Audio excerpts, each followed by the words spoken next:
to be talking about the incessant tanker explosions, also addressing the menace with solutions. And of course, our guest this morning is the Route Commander, Elizabeth Oluwadamilola Jayola. She's the FRSC Lagos sector Route Commander, Public Education Officer. Public Education Officer. All right, thank you so much, Chapter, for that.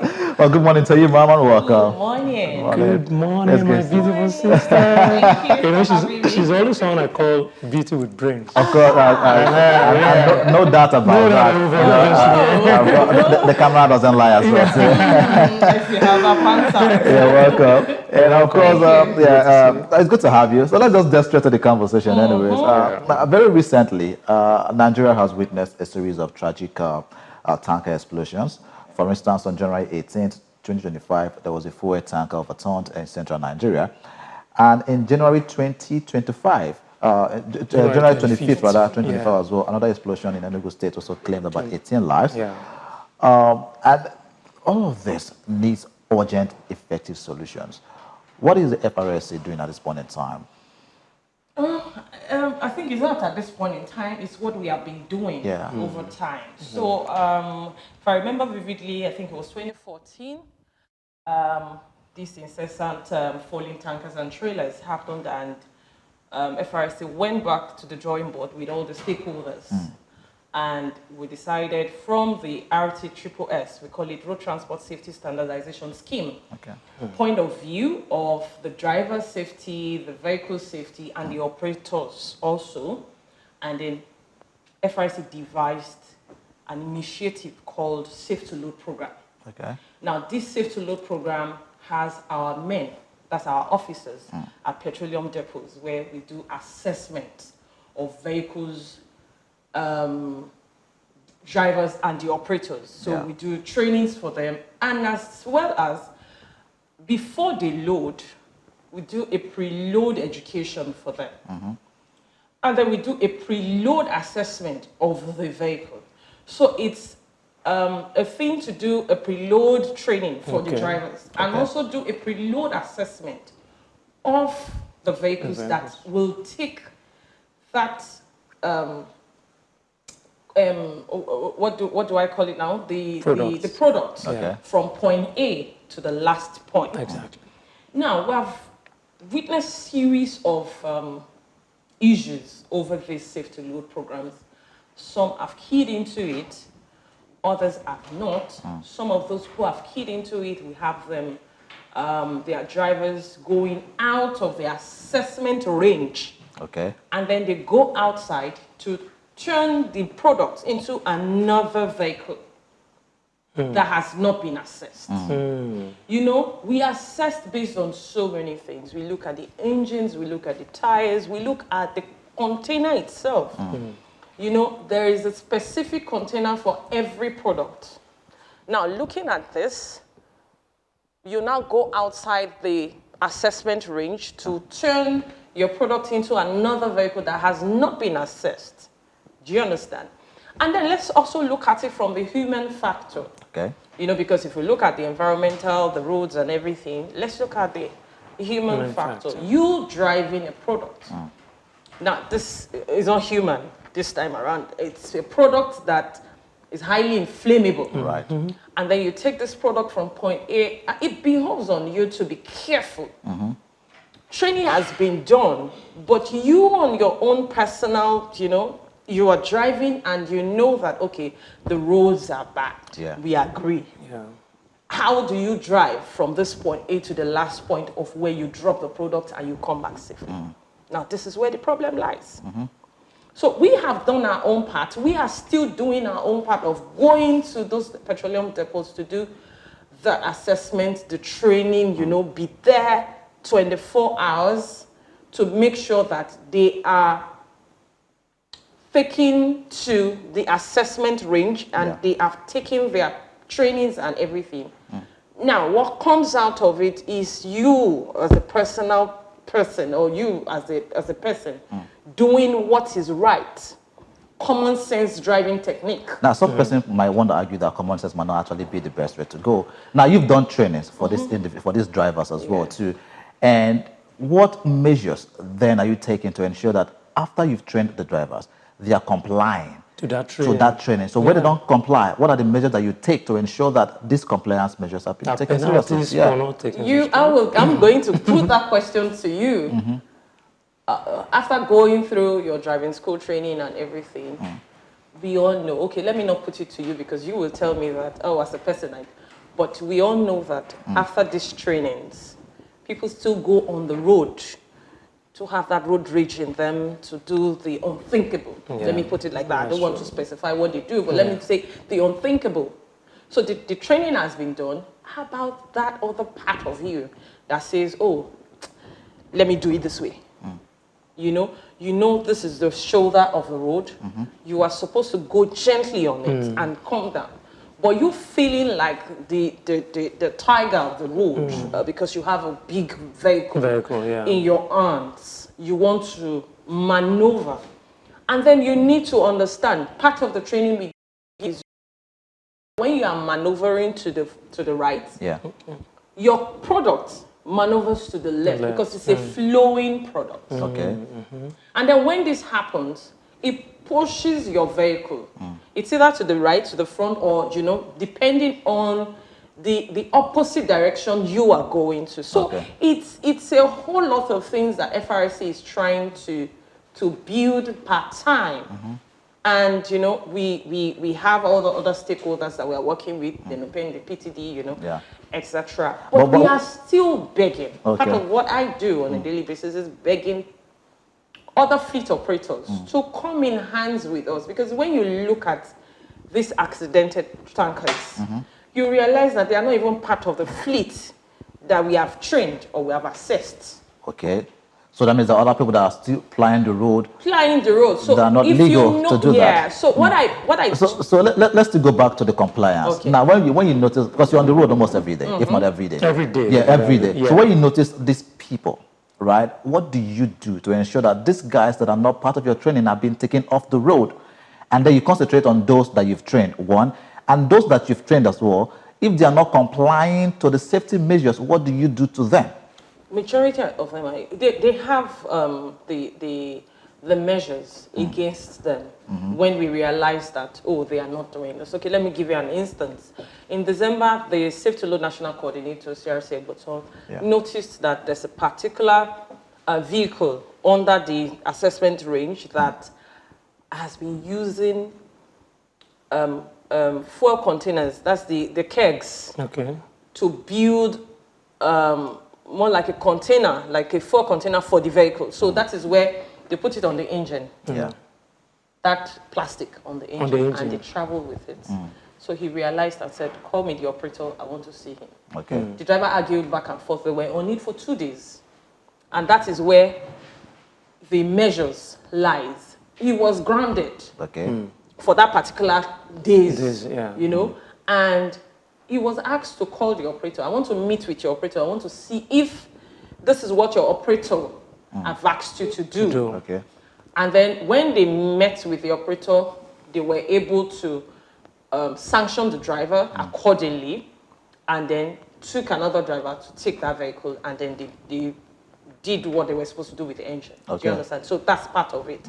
And that's one of many other measures that FRSC is doing at the loading bay, the petroleum loading bay. All right. And there are still other ones, Of course, right now the phone line is open. You can be a part of this conversation this morning. So we do apologize. Maybe we'll not be bringing most of the papers, but let's all be part of the conversation talking about the incessant tanker explosions going on in the country, Nigeria. And of course, the phone line to call, be a part of the conversation, 0906,000 5100. 0906,000 5100. That's the number to call and be a part of the conversation. You can as well send us a message via our WhatsApp number that is on your screen, or send us a message via our social media pages across our platforms at RAVE Television using the hashtag MorningRAVE. Let's talk together this morning. Dr. Champion. Yeah, I was about to ask a question. I loved your answer, all right? And let me take it from yesterday. I was privileged to be with the customs. Yesterday was International Customs Day. Yes. So my friends, they invited me and all of that. So I asked a few questions based on the CGS Custom Boss Adeni's speech. He talked about collaboration, that a lot of agencies are not doing well enough. So this, for what Victor is saying, of Unfortunately, the workload is too much for FRC, I must confess. What collaborative efforts have the FRC been engaging in with other stakeholders, with other security agencies to ensure that it makes your job easier? I think when it comes to collaboration, give it to FRC. We collaborate with all the stakeholders. So far, we understand that this will help to mitigate against road traffic accidents. We go through with it. So we collaborate. In Lagos State, we have the Corps Commander, Kehinde G. Hamzat, at the Ends of Affairs. He goes to visit all the service chiefs and, all the organization heads to make sure that we all come hand in hand and mitigate against these RTC issues. Yeah. So when it comes to collaboration, I think we give it to FRC. We are doing our best to collaborate with all the agencies and organizations that are in charge. Okay, thank you. Beyond collaboration is orientation and information. I just recently discovered that the FRC has a mobile app. Most Nigerians are not aware. Please shed more light on it. The FRC mobile app. You see, FRC mobile app is one, okay, for now, it's on Android. So if you have your Android phone, I'll say go to Google Play Store and download FRC mobile app. It's an all-encompassing app where you can do a whole lot of things. You can report emergencies. You can go on there and check for your driver's license. You can check for your vehicle plate number. You can report cases of RTC on the road. You can report officials of FRC even on the app. And then we have people at the back end taking it up immediately. So let's say, we had a retreat for all the public relations officers in Lagos State yesterday. And it was a whole lot. And we realized that you can actually, see and report. You say immediately. And then when you see these things, you go onto the app, you report. There are so many things to be done. Like this Safe to Load program that I just mentioned, if you want to be part of the road transport standardization, safety standardization scheme that I mentioned earlier, you can go on there and register. If you want to check for the ambulance services in Lagos State, you can streamline it when you get there. You just go there, type Lagos, and then it brings it out. You see all the services, the speed limit device, members of FRC, you have them there. You know where to go part-time. There are still other things that we are bringing onto the app that has not been done, like the iOS I mentioned. It has not been, it's not on iOS yet.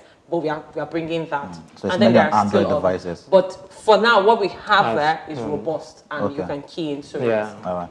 Now, in a recent interview as well, Lagos FRC Sector Commander Kehinde Hamzat identified outdated and poorly maintained tankers. Negligent driving practices and bad road conditions are significant factors contributing to this incident. Now, how are you addressing these issues specifically? I told you earlier that this Safe to Load program is... That's one of it anyway. That's one of it. But, that's like the champion of the programs that we have for these tankers and trailers issue. So it goes all out. It spreads all out. So we have the vehicle issue, we have the driver's issues, we have the operators issues. So all the standards are all under the same program.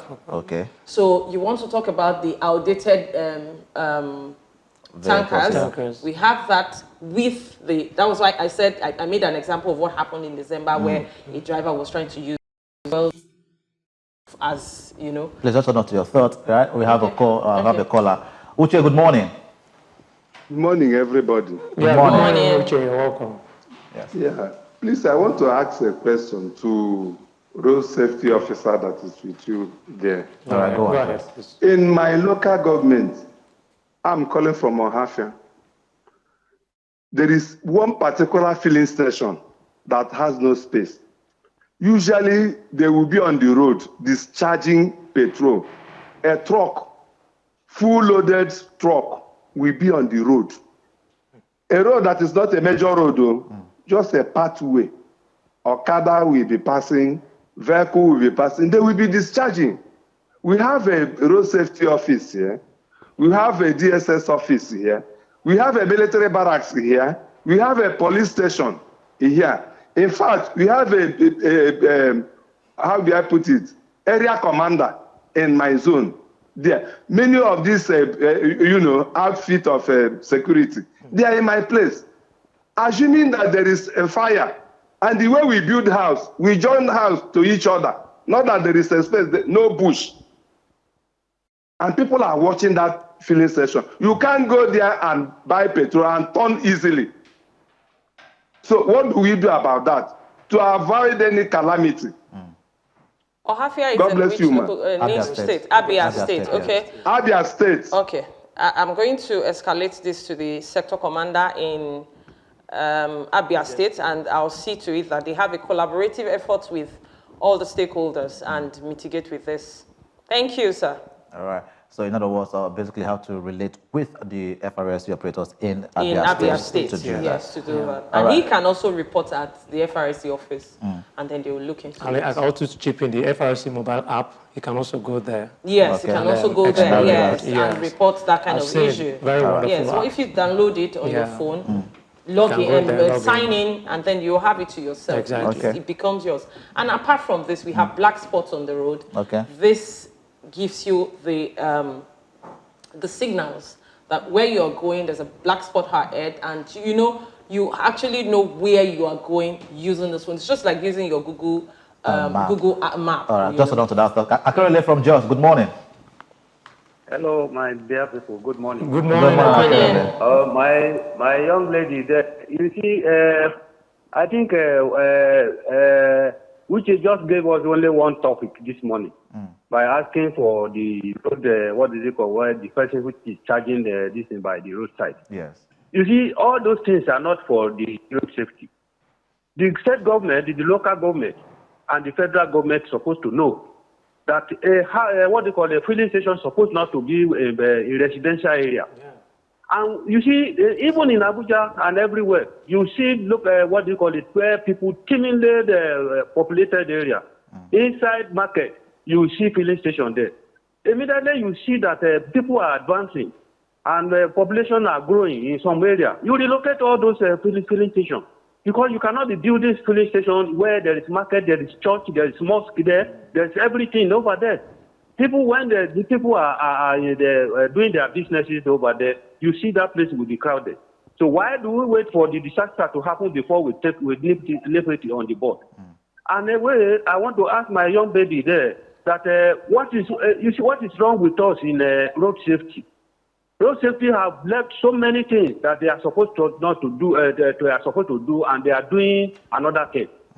Road safety is supposed to be a corrective, organization, and not hostile to people. The way you people are operating on the road in some area, it is very, very alarming, and it's not acceptable for people. But because you are an organization, you think that maybe you are the law, you can write receipts for some people. I have been driving for more than 50 years. And by the grace of God, I have not, if I match ant, I don't know. It's only God that drives for me. And I thank God for all those things. All those things are not be taken into cognition. When you see us on the road, you mess us up, you do all these things. All the products you are making, they are not feasible. They are not up to sample. Then you by force people to pay. Like the, the rails that you put before that you should buy 3,000 naira that if you are coming, it will give you something by the back. What happened to it? You money, the thing was not there. The now what, you are asking us for to revalidate our number. That number is sealed. That we have to revalidate it. It is your own responsibility. I thank God for the court that has ruled now that has said this is exactly where we are going. This thing, you gave us substandard material and you are asking us to come and pay for it. You are punishing us for your own inaction. Hello, sir. Good morning. Let me allow other people to talk. Hello, sir. Hold on, sir. Hold on, Kelly. What was sold to you at 50,000 naira? I didn't say, I said 3,000. What is that? That thing, that reflective, this thing that you brought out, that product you brought out then. You brought it out and said we by force people to pay 3,000. The reflective tape? Is that what you're talking about? That long time ago, reflective, this thing that you said is a sticker. that you put it by the side of the car, the back, or in the front. Okay. So what happened to it? I don't know. It's not in use again now. You bypass us to pay, and we have paid. We paid all those things. It's not working now. Okay, so you said it's not working. I don't understand the question. Yeah. So because all the ones I've had for the past 10 years, not me, but I know that people have had for the past 10 years, they're still working. Let me put it like that. Yeah, they're still useful. Yeah. Okay. So 10 years from now, it's a whole lot of time. All right. Okay. We have messages from on our WhatsApp platform. First, we have Tolu from Surulere. Tolu says, "Good morning. Please, can the FRSC lady explain how they work with state traffic management team to forestall tragic incidents like the tanker explosion?" The state traffic, that's the last month. We work hand in hand. Last year we were supposed to have this joint enforcement program, but we had loads of programs that we had to do. So I think the dates were not in tandem with what we should have. Okay. But subsequently this year we're going to be having. But before now, we've had fantastic relationship, and we go out together to combat this incident. Okay. Go out together to do enforcement, enlightenment programs and all that. And you see that most of the time when there are accidents like this, we all come together to do the work. It's not to the glory of anybody, it's to the glory of God. Exactly. We just want to save lives. That's right. Yeah. The main thing is we all come out, there's somebody who is out to save lives. So it doesn't matter if it is me or another person in another color of uniform. Okay. So far somebody is outside to do the job. Yeah. It's fine. Okay. So we are all working hand in hand, the police, the NSC, the city, every one of us in Lagos City, we're all working hand in hand. All right, Emeka from Oshodi as well says, has the FRSC or other agencies investigated if any of these latest tanker explosions is sabotage or a deliberate act by residents to scoop fuel from these tankers? On point. As cogent as that point is, I don't think that's the reason. Okay. I don't think that's the reason. But is that an investigation that's gone on to show that that's not the reason? You know, when the Magia in Jigawa happened, we all went out. All the stakeholders were out to do the investigation. And part of the investigation we had had nothing to do with the sabotage from the communities. Okay. Now, what we are doing to help the communities is to go all out to educate them. In Lagos State, we're doing our bits, like what we told the public education officers yesterday. They are all going out to educate the community heads, the local government, everybody, to make sure that they understand that scooping of fuel, when you see a tanker accident, you run as far as your legs can take you because, you know, it's an inflammable material, and as far as it goes, the engine of your, the fume from your engine, the cigarettes, and that all triggers. We trigger this thing up, and you know it to become something else. So as much as you are going closer to it, you are endangering your life. So we want to go all out, and this is part of it. Coming on RAVE TV this morning is part of it. So I'll say thank you to you. And we have Isara from Motion. Isara says, "Good morning. Does the FRSC has any orientation program with a Tanker Drivers Association in order to educate them on safe driving, especially in the night?" Definitely, definitely. Part of what the Safe to Load initiative is about.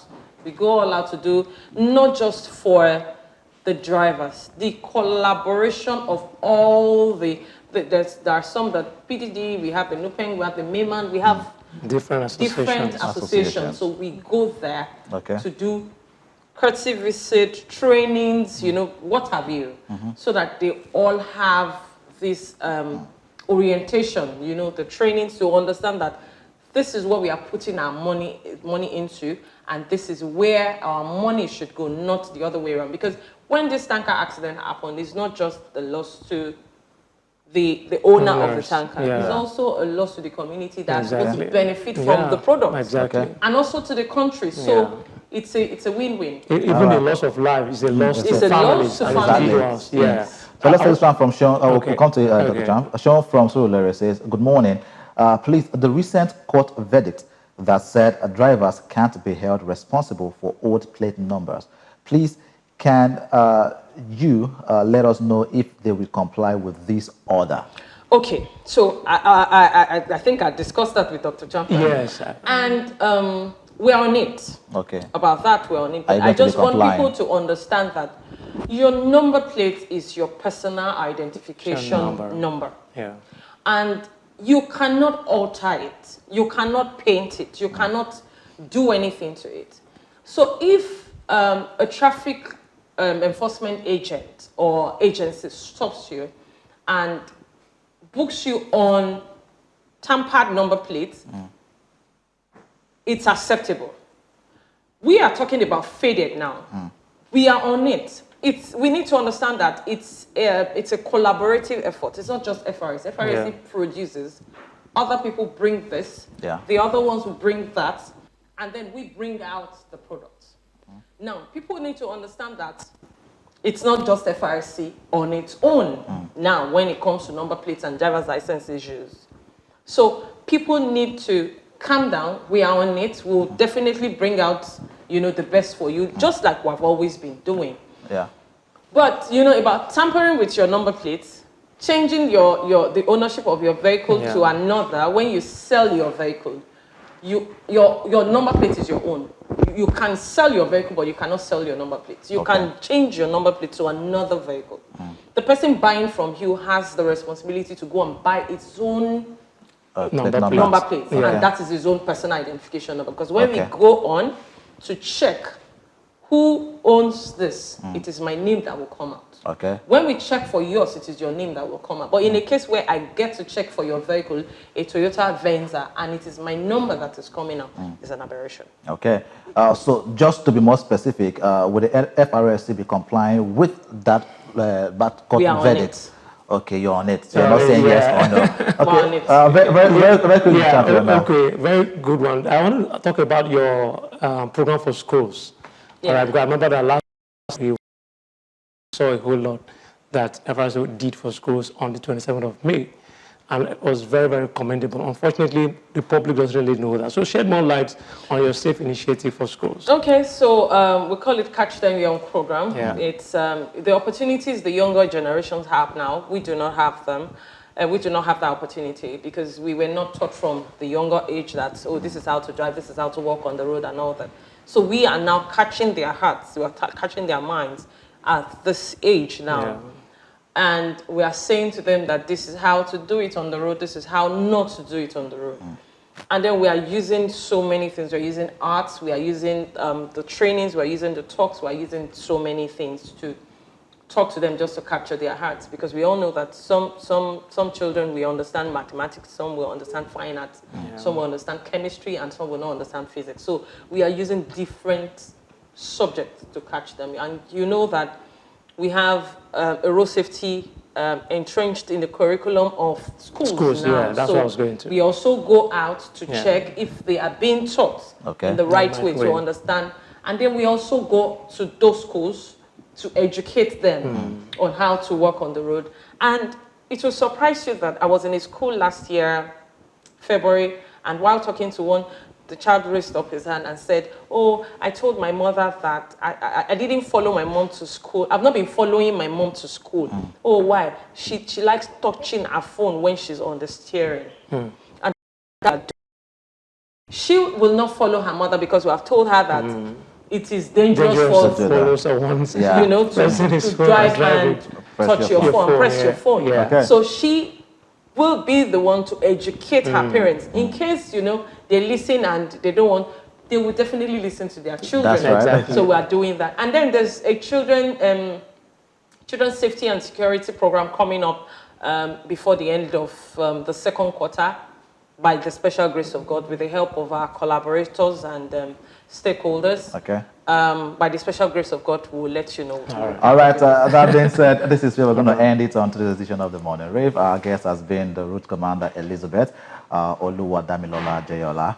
And thanks so much for being here with us this morning. Thank you. Thank you. Thank you. Can we have it again? Yeah, of course, we can have it again. We will. Time. And of course, thank you to Dr. Champion Mike for being here as well this morning. Thank you, Doc. The pleasure is mine. Thank you.